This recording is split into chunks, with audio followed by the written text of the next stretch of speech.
Will be starting software engineering. और हम लोग के पास जितने भी सॉफ्टवेयर इंजीनियरिंग में हम लोगों ने यूनिट 1 खत्म कर दिया है। यूनिट 2 में हम लोग सॉफ्टवेयर एनालिसिस, जो सॉफ्टवेयर डेवलपमेंट, जो सॉफ्टवेयर के डेवलपमेंट के लिए लाइफ साइकिल है, उसको हम लोग देख रहे हैं, जो कि वाटरफॉल मॉडल पे आधारित है। और वाटरफॉल मॉडल में हम के जो 5-6 फेजेस होते हैं, ये हमेशा पूछे जाते हैं कि explain waterfall model and it's phases.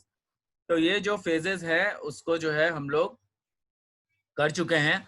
और उसका जो है आप लोगों को अगर कोई दिक्कत है तो आप लोग पूछ सकते हैं मुझसे। और इसके बाद जो अब आगे हम लोग करने वाले हैं वो हम लोग करेंगे जो नई चीजें हैं, जैसे कि प्रोटोटाइपिंग वगैरह करेंगे। I will be sharing you the screen. यहाँ पे हम लोग शेयर करेंगे और इसमें देखिएगा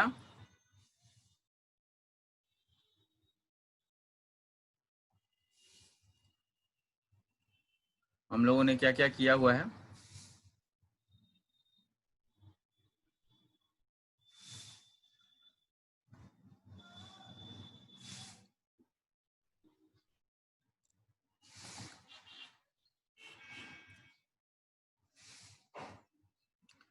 ये वाटरफॉल मॉडल हम लोग कर रहे थे।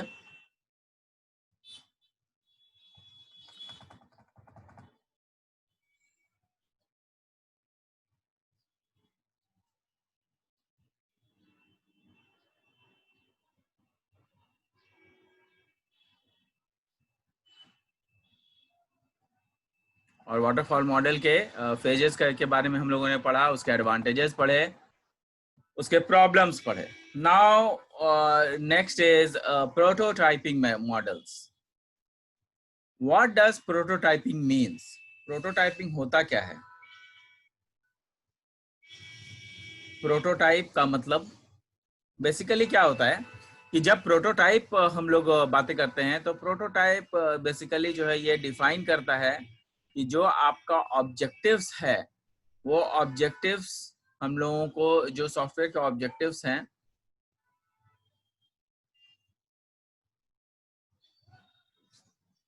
वो सारे ऑब्जेक्टिव्स जो है इसमें आपको देखने को मिलेंगे।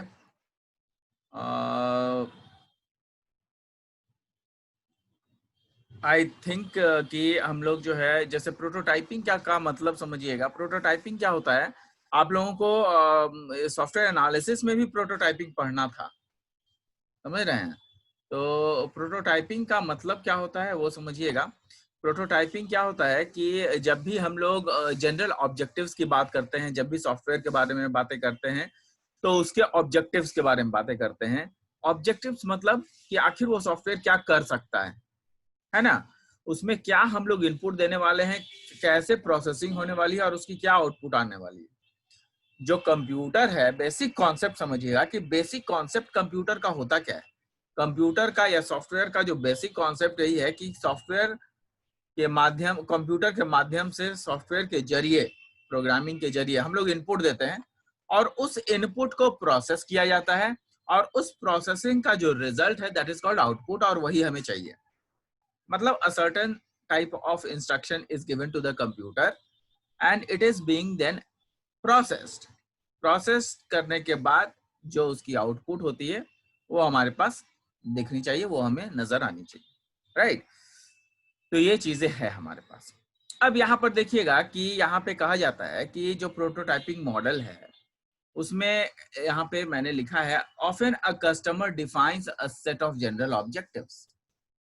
जो कस्टमर्स हैं वो क्या करते हैं, दे define a set of general objectives, है ना? और वो ऑब्जेक्टिव्स क्या हैं?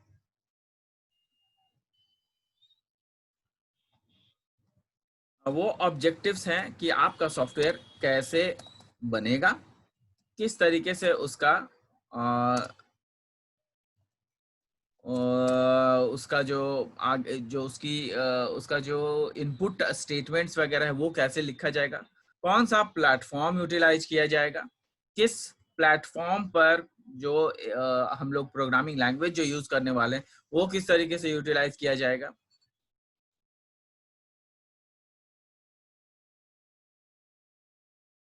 तो ये सारी चीजें हम लोग इसमें देखेंगे।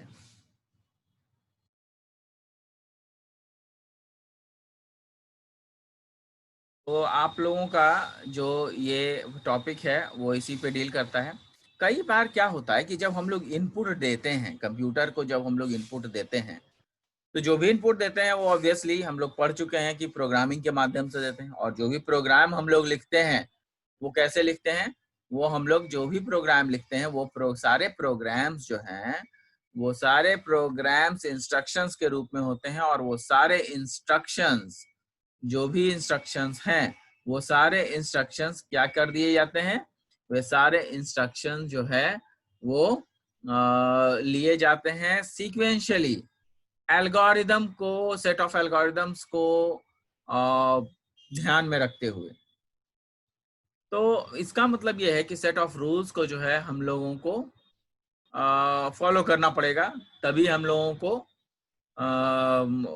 मतलब तभी हम लोग ये देख पाएंगे कि हमारा जो सॉफ्टवेयर के लिए जो प्रोग्रामिंग हमने किया है वो प्रोग्रामिंग बिल्कुल सही है, और हम लोग जो है उसमें उसके जो इंस्ट्रक्शंस जो हम लोगों ने दिए हैं वो बिल्कुल सही इंस्ट्रक्शंस है। तो this is the main idea कि हम लोगों का जो इंस्ट्रक्शंस है वो कंप्यूटर समझ पाए, और जो हमारा काम है, जो हमारा ऑब्जेक्टिव है, प्रोग्राम लिखने का जो मेन उद्देश्य है वो हमारा उद्देश्य पूरा हो जाए। और वही नहीं, हमारा मेन उद्देश्य पूरा तो हो ही जाए, और हमारा जो ऑब्जेक्टिव है, मतलब हमारा जो रिजल्ट है वो हमारे ही अनुसार आए, जो हम चाहते हैं वो हमें कंप्यूटर करके दे। तो this is the main idea, है ना। तो प्रोटोटाइपिंग मॉडल्स हम लोग इसी हिसाब से बनाते हैं कि जो हमारा काम है वो उस सही तरीके से सही डायरेक्शन में जाए और वो काम हो जाए। यहाँ पे देखिए मैंने लिखा है, in other cases the developers may unsure of the efficiency of an algorithm. कई बार जो डेवलपर होते हैं जो वो एल्गोरिदम के जो एफिशिएंसी है उसके बारे में श्योर नहीं होते हैं। क्यों नहीं होते? क्योंकि जो टिपिकल प्रॉब्लम्स आपके जीवन में जो आते हैं, नए नए प्रॉब्लम्स हमेशा आपके पास आपके आपके सामने आते रहते हैं, तो उसको प्रोग्रामिंग के जरिए सॉल्व करना इतना आसान नहीं होता है। इसीलिए जो है हम लोगों को प्रोग्रामिंग कॉन्सेप्ट सीखना होता है कि किसी भी तरह का, जैसे अब नए नए जितने भी एडवांसमेंट इन टेक्नोलॉजी हो रही है, जो टेक्नोलॉजी में एडवांसमेंट धीरे धीरे आ रही है, उस टेक्नोलॉजी में अब आपका आर्टिफिशियल इंटेलिजेंस पे काम हो रहा है। तो आर्टिफिशियल इंटेलिजेंस पे जब काम हो रहा है इसका मतलब ये है कि जो आपकी मशीन है they will work like humans. तो जब ह्यूमन की तरह काम करेगा तो हमें प्रोग्रामिंग भी तो उसी तरीके से लिखना पड़ेगा। प्रोग्रामिंग उस तरीके से हम लोग नहीं लिख रहे हैं, इसका मतलब अगर नहीं लिख पा रहे हैं इसका मतलब ये है कि हमारा जो इनपुट है वो उतना सटीक नहीं है, उतना सही नहीं है। तो हम लोगों को स्पेसिफिक होना होगा अपने इनपुट्स को लेकर, ताकि हमारा जो काम है, जो हमारा ऑब्जेक्टिव है, जो हमारा रिक्वायरमेंट है वो फुलफिल हो सके, है ना।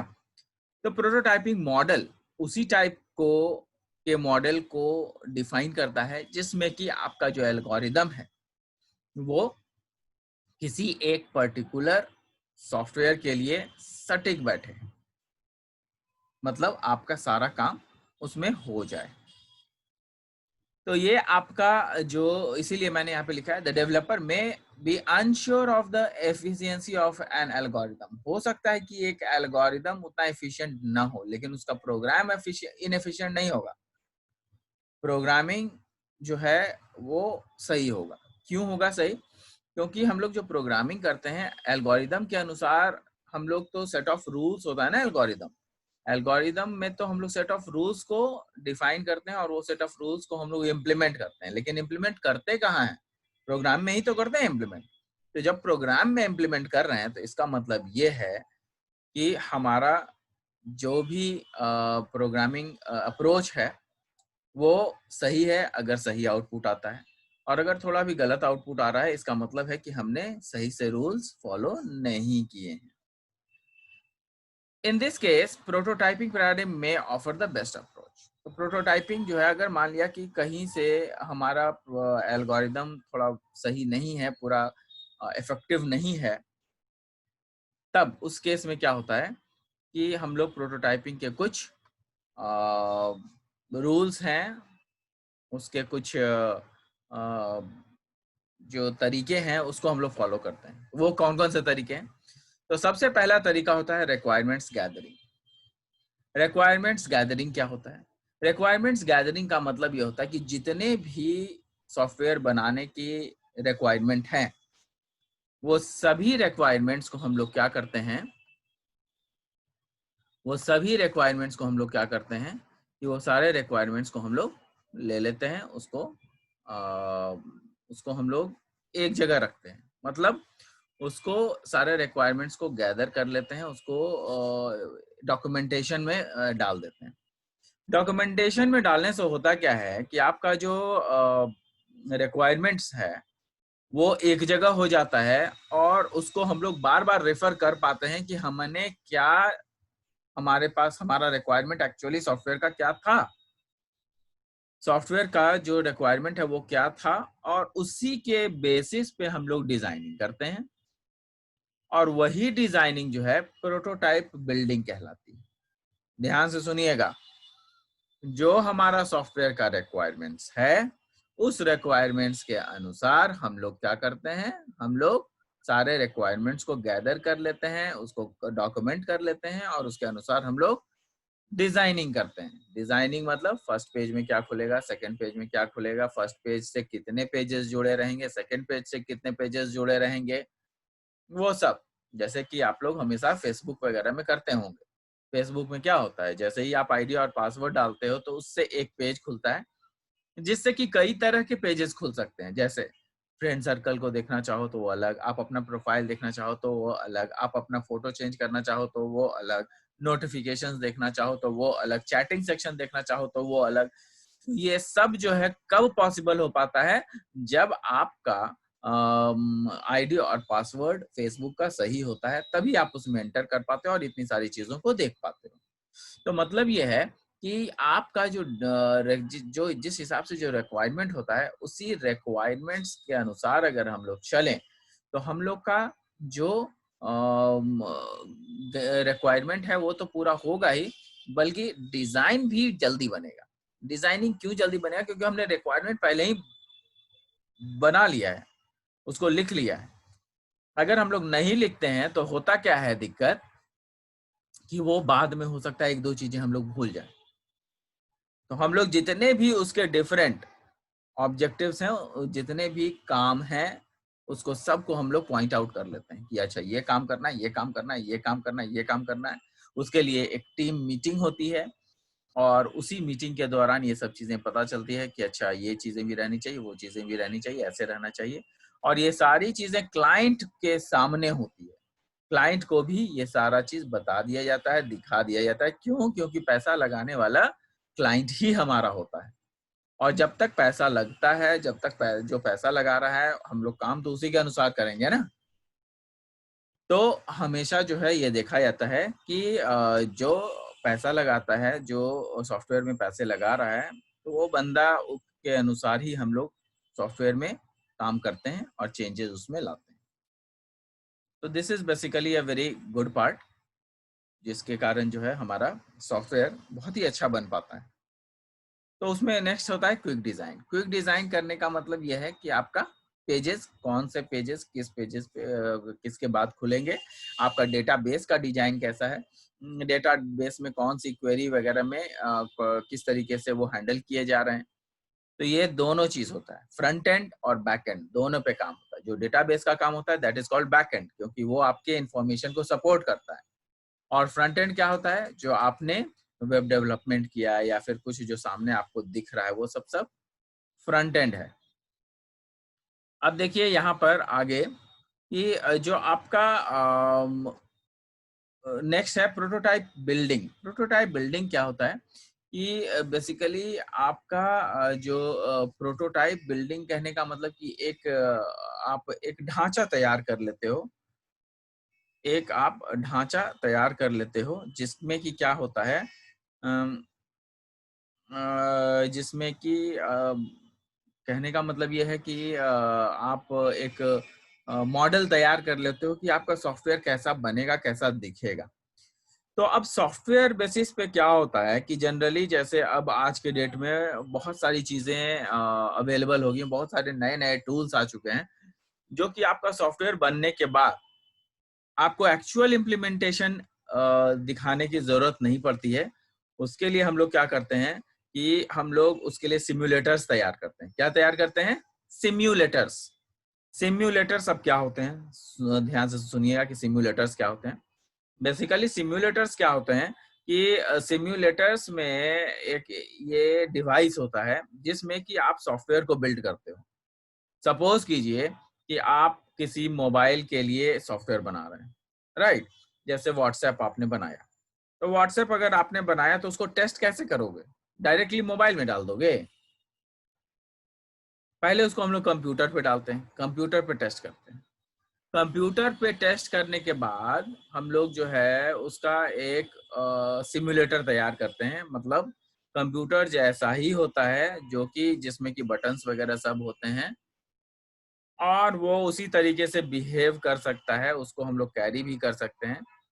तो ये सारी चीजें जो है हम लोग सिम्युलेटर में डाल देते हैं और सिम्युलेटर के स्पेसिफिकेशन वैसे ही होते हैं जैसा कि आपका मोबाइल का होता है। मतलब अगर मोबाइल के लिए काम करना है तो जितना रैम मोबाइल में होगा, जिस तरह की प्रोसेसर मोबाइल में होगी, वो सारी चीजें सिम्युलेटर्स में हम लोग दे देते हैं। It is a kind of device. और इस डिवाइस के जरिए हम लोग क्या करते हैं कि इस डिवाइस के जरिए हम लोग जो है आपके नए नए जितने भी चीज हैं उसको हम लोग देख पाते हैं कि किस तरीके से हमारा सिस्टम या मोबाइल एकदम बिल्कुल वैसे ही रिएक्ट करेगा जैसा कि सिम्युलेटर रिएक्ट करता है। तो इसका मतलब ये हुआ कि जो सिम्युलेटर है वो हमारे पास सारी चीजें हमें प्रोवाइड करवा देता है। मतलब वो हमें एक आइडिया दे देता है कि आपका जो सॉफ्टवेयर है वो बनने के बाद कैसा दिखेगा, किस तरीके से वो वर्क करेगा, उसकी एफिशिएंसी क्या होगी, ये सारा चीज। तो इसीलिए जो है इसको हम लोग प्रोटोटाइप बोलते हैं, जिसमें कि एक ऐसा मॉडल होता है जिसमें कि आपको ओवरऑल फीचर्स सारे मिल जाते हैं, जिसको कि एक्चुअल इम्प्लीमेंटेशन करने की जरूरत नहीं पड़ती है, जिसमें एक्चुअल इम्प्लीमेंटेशन करने की जरूरत नहीं पड़ती है। और वो सॉफ्टवेयर जैसा ही सारा चीज जो है, वो सॉफ्टवेयर का कंप्यूटर जैसा ही चीज है, वो सारा चीज उसमें अवेलेबल होता है। I hope I am clear to everyone. तो ये सिमुलेटर होता है, उसी को प्रोटोटाइप बिल्डिंग कहते हैं। तो प्रोटोटाइप बिल्डिंग में क्या होता है कि हम लोग जितने भी सॉफ्टवेयर हैं उन सब को बिल्ड करते हैं, ये देखते हैं कि हमारा सॉफ्टवेयर किस तरीके से रन कर रहा है। ठीक है। अब यहाँ पे है प्रोटोटाइप इवैल्यूएशन बाय कस्टमर। अब देखिए क्या होता है कि प्रोटोटाइपिंग का मतलब हर जगह अलग अलग होता है।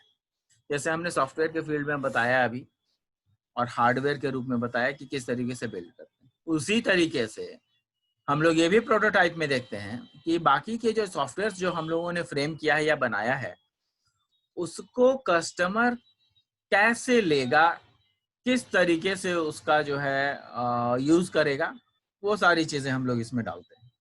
अब ये कैसे हो सकता है, ये ध्यान दीजिएगा। इसमें ध्यान देने वाली ये बात है कि जो आपका इवैल्यूएशन होता है वो कस्टमर करता है, क्योंकि एक्चुअली आपके पास जो आपका सॉफ्टवेयर बनाया हुआ जो सॉफ्टवेयर है वो कस्टमर द्वारा ही यूज होने वाला है। तो जब कस्टमर द्वारा यूज होने वाला है तो कस्टमर क्या चाहेगा कि उसको मैक्सिमम बेनिफिट मिले विद द लो प्राइस। तो इसलिए हम लोग क्या करते हैं कि कस्टमर के हिसाब से जो हमारा सॉफ्टवेयर है उसको हम लोग प्राइसिंग करते हैं मार्केट स्टैंडर्ड के अनुसार। अगर मार्केट स्टैंडर्ड में सेम चीज आपको अगर 500 रुपए में मिल रहा है, तो आप उसका दाम जो है उसका दाम 5,000 नहीं रख सकते। क्यों? क्योंकि there will be a lot of difference. बहुत ज्यादा होगा तो आप 510 रुपया रखिएगा, 525 रुपया रखिएगा, 600 रुपया रखिएगा, 700 800 रखिएगा, लेकिन इतना का डिफरेंस नहीं होगा कि 500 की चीजों को आप 5000 कर दी, नहीं तो आपका कितना भी क्वालिटेटिव सॉफ्टवेयर रहेगा कोई नहीं लेगा। हाँ, आपका सॉफ्टवेयर 700 800 का होगा, बहुत क्वालिटेटिव होगा, तो जो है कुछ लोग सोचेंगे, है ना। लेकिन 5500 की सॉफ्टवेयर 5000 में आप सब सेल आउट करना चाहेंगे, तो वो पॉसिबिलिटी नहीं होती है, क्योंकि कस्टमर्स जो है वो उनको भी पता होता है कि ये सॉफ्टवेयर किस तरीके से काम करेगा, कितने में बाहर मिल रहा है, और दूसरा सॉफ्टवेयर तो अगर दूसरा कम में मिल रहा है तो हम लोग ये वाला क्यों लेंगे, है ना। तो ये आपका जो है प्रोटोटाइप इवैल्यूएशन होता है कि आखिर जो सॉफ्टवेयर है वो कितने का मिल रहा है, प्राइसिंग क्या है, और वो कितना बेनिफिट दे पा रहा है कस्टमर को। ऐसा तो नहीं है कि पूरा बेनिफिट नहीं मिल पा रहा है। अगर पूरा बेनिफिट नहीं मिल पाएगा तो फिर again there will be a problem, क्योंकि बेनिफिट ही नहीं पूरा मिलेगा तो फायदा क्या। इसलिए जो है इवैल्यूएट उसी के अनुसार होता है कि हमारा जो सॉफ्टवेयर है वो किस तरीके से काम कर रहा है, कैसे आगे बढ़ेगा। तो जो चीज मैं बोल रहा हूँ ये सारे पॉइंट्स यहाँ पे मैंने लिखे हुए हैं, आपको इस पॉइंट्स को डील करना होगा, आपको इसको लिख करके डील करना होगा कि किस तरीके से प्रोटोटाइप इवैल्यूएशन बाय कस्टमर्स है। तो इसको आपको याद रखना होगा कि प्रोटोटाइप कस्टमर्स बाय इवैल्यूएशन का मतलब क्या है। कई सारे चीजें इंटरनेट पे अवेलेबल हैं और कई सारे चीज मैं शेयर भी कर देता हूँ। बहुत सारे बुक्स भी अवेलेबल हैं, नोट्स भी अवेलेबल हैं, अगर आपको चाहिए होगा तो मुझे बता दीजिएगा। और कुछ तो प्रद्युम्न ने शेयर भी किया था, that is a good, actually good, वो भी अच्छा है, उसको पढ़ के देखिए आप लोग, है ना। तो बहुत लोगों ने काफी कुछ शेयर भी किया है, मैं भी आप लोगों को शेयर कर दूंगा अगर मेरे पास कुछ जितने भी ये हमारे पास अगर कुछ नोट्स या पीडीएफ अगर जितने भी है हमारे पास, वो सब भी मैं आप लोगों को शेयर कर दूंगा। नेक्स्ट जो है वो है आपका प्रोटोटाइप में बी रिफाइंड। कहने का मतलब कि जो आपका प्रोटोटाइपिंग है वो प्रोटोटाइपिंग रिफाइन भी किया जा सकता है। रिफाइन करने का मतलब ये है कि आपका जो प्रोटोटाइप है वो प्रोटोटाइप हम लोग जो है इस तरीके से देखेंगे कि जो हम लोगों ने जितना किया, जितना सॉफ्टवेयर में एनहांसमेंट किए, क्या उसके बाद उसमें एनहांसमेंट नहीं हो सकते हैं? अगर हो सकते हैं तो उसका क्या रीजन है, उसमें कहां तक हो सकता है। ठीक है, तो ये आप लोगों को ध्यान में रखना होगा कि प्रोटोटाइपिंग में आपका जो इवैल्यूएशंस है कस्टमर के द्वारा वो किस तरीके से किया जाता है, आपका प्रोटोटाइप जो है वो किस तरीके से और बेनिफिट कस्टमर्स को कैसे दिया जाए, ताकि जो आपका सॉफ्टवेयर है वो कस्टमर के द्वारा ज्यादा अट्रैक्टिव लगे। तो ये आपका प्रोटोटाइपिंग मॉडल है। तो बेसिकली प्रोटोटाइपिंग मॉडल क्या होता है? Prototyping model is basically a similar model related to the software which behave like which works and behave like the actual software। तो ये जो है आपका प्रोटोटाइपिंग मॉडल होता है। अब इसमें जो है आगे क्या पढ़ना है ये देखिए। Prototype thrown away and software developed using formal process, it is used to define the requirement। prototyping। अब यहाँ पे देखिएगा एक चीज यहाँ पे समझने की कोशिश करेंगे हम लोग। यहाँ पर प्रोटोटाइप तो हम लोगों ने मॉडल को डिफाइन कर दिया, उसके बाद हम लोगों के पास जो है वो है प्रोटोटाइपिंग का जो एडवांटेजेस बोलेंगे उसको कि क्या होता है। तो प्रोटोटाइपिंग का जो एडवांटेजेस है वो यहाँ पे देखिए मैंने लिख दिया है। Requirements can be set earlier and more reliable. Requirements जो है पहले ही फाइंड आउट कर लिया जाता है और उसको सेट कर लिया जाता है कि सॉफ्टवेयर में यही रिक्वायरमेंट्स होंगी और इसी के अनुसार सॉफ्टवेयर को डेवलप करना है। नेक्स्ट है customer sees result very quickly. Obviously customer जो है को तुरंत वो रिजल्ट दिखने भी लगता है। तीसरा, कस्टमर इज एडुकेटेड। कस्टमर जो है जब सॉफ्टवेयर लोग खरीद रहे हैं तो ऑब्वियसली वही कस्टमर सॉफ्टवेयर खरीदेंगे जिसको कि थोड़ा बहुत नॉलेज है कंप्यूटर का, सॉफ्टवेयर का, वही उसको खरीदेंगे। तो हम लोग क्या करते हैं, इतना ज़्यादा सॉफ्टवेयर जो हमारा रिक्वायरमेंट्स है उसको इतना रिफाइन कर देते हैं कि आपका जो कस्टमर है वो उसको लेने में उसको कहीं कोई गड़बड़ी महसूस ना हो, उनके लिए काफ़ी आसान सा रहे और हेल्पफुल रहे। नेक्स्ट है, requirements can be communicated more clearly and completely. Requirements को जो है हम लोग प्रोटोटाइपिंग के जरिए, अगर प्रोटोटाइपिंग करते हैं तो एक मॉडल हम लोगों को दिख जाता है। मॉडल बनने के बाद हमारे पास कई बार जो है जब मॉडल बन गया उसको इम्प्लीमेंट, मतलब ऑलमोस्ट इम्प्लीमेंटेशन हो गया, तो जब इम्प्लीमेंटेशन हो गया है तो उसमें हम लोगों को त्रुटियां भी पता चलेंगी, इसीलिए इम्प्लीमेंट किया जाता है कि बाकी के उसमें कौन कौन सी चीजें जो है वो सही नहीं है। तो इसीलिए जो है प्रोटोटाइपिंग में इम्प्लीमेंटेशन होता है ताकि हम लोग उनके उस पर्टिकुलर सॉफ्टवेयर के त्रुटियों को जान पाए और उसको फिर सही कर पाए। नेक्स्ट है, between developers and clients requirements and design options can be investigated quickly and cheaply. अब यहाँ पर क्या होता है कि कई बार जो है जितने भी रिक्वायरमेंट्स हमने लिखा है वो रिक्वायरमेंट्स तो है ही है, तो वो क्लाइंट बहुत बार इस चीज को नहीं समझता है कि अच्छा रिक्वायरमेंट क्या है। भाई सॉफ्टवेयर बनाना है तो 5 टेबल चाहिए, तो क्लाइंट नहीं समझता है। क्लाइंट क्या करे, हमको सॉफ्टवेयर बनाना, हम तुमको टेबल खरीद के क्यों देंगे।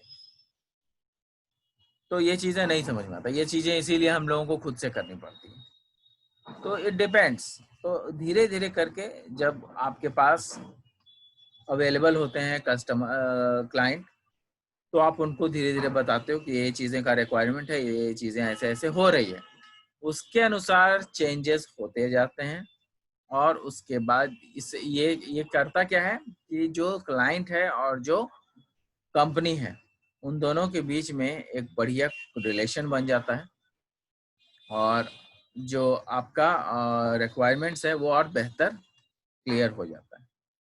कुछ वीकनेसेस भी हैं इसके, और वीकनेसेस क्या हैं कि जो रिक्वायरमेंट है वो बहुत ज़्यादा रैपिड नहीं हो पाता है, मतलब बहुत ज़्यादा जल्दी जल्दी काम नहीं हो पाता है। इसीलिए हम लोग का जो प्रोटोटाइपिंग टूल है वो काफ़ी ज़बरदस्त होना चाहिए, काफ़ी एडवांस लेवल का होना चाहिए। लेकिन अगर एडवांस लेवल का प्रोटोटाइपिंग टूल अगर हम लोग बना देंगे तो आपका सारा, सपोज कीजिए कि आपने कोई सॉफ्टवेयर बनाया और एडवांस टेक्नोलॉजी को लगा के बना दिया, और आपने जो सिमुलेटर तैयार की या फिर आपने जो तैयार किया प्रोटोटाइपिंग टूल, वो आपने एप्पल का फ़ोन में ट्राई किया, बहुत बढ़िया से चल रहा था ऑब्वियसली सब चीज़। लेकिन आपको ये ध्यान में रखना होगा कि केवल और केवल एप्पल के ही फ़ोन नहीं आते हैं।